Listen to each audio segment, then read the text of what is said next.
What's up, guys? So today in front of me, I got my test pipe for my Mitsubishi Lancer Evolution X from STM Tuning. And basically, from the first looks of this pipe, I can say it has a really clean look. I mean, we can really see that they took their time with the welding on this pipe. But let's go over some of the hardware that's on this pipe. So as you can see, first we have our hanger. Now this is going to fit right into your stock rubber hanger under your car. And this will basically keep the part in place. Next you have your O2 sensor, and this is going to be where your O2 sensor on your cap pipe is going to go in the aftermarket test pipe. And finally, we have our wideband sensor. So from their website, I can definitely say that they really, they make these parts fresh as soon as you order them. So they do very quality work. And another thing is that this is for competition racing. And they do specify that, like this is only for competition racing. So I mean, if you're really looking for those power gains, definitely go with this. And this is it's also known as a cat delete. It's basically the no catalytic converter. So it is a good pipe to run, but make sure, maybe switch to a high flow cat later on just so you won't fail emissions if you have that testing going on. What else you get in the pack is 4 bolts with 4 nuts on the end and 4 washers. So if you end up breaking off those bolts, those rusted bolts that Mitsubishi, out of the factory has, those weird looking bolts, oh well, I mean, you can get rid of them because they give you 4.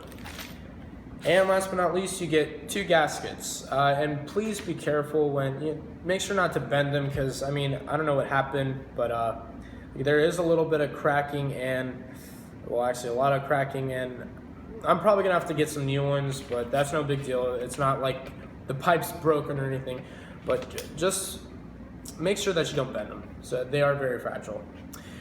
So our Mitsubishi Lancer Evolution is sitting outside. Let's go work on it and see what it sounds like after.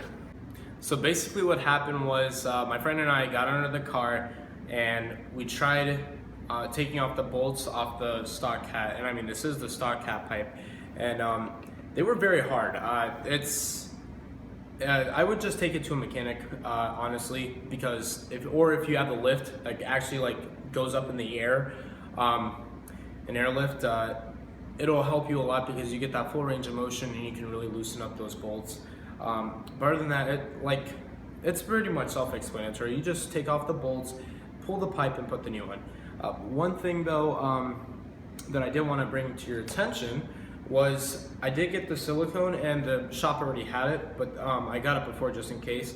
High temp red RTV silicone.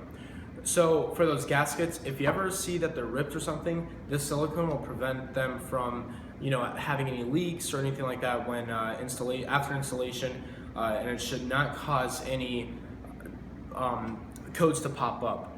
But basically, here is where the O2 sensor was, and we just unscrewed it, put it onto the new pipe, and I did not get any check engine lights, no problems at all, and very easy installation. Besides getting the bolts off, that was the only problem, but other than that, installation was very simple. So stay tuned, and we're going to compare sounds.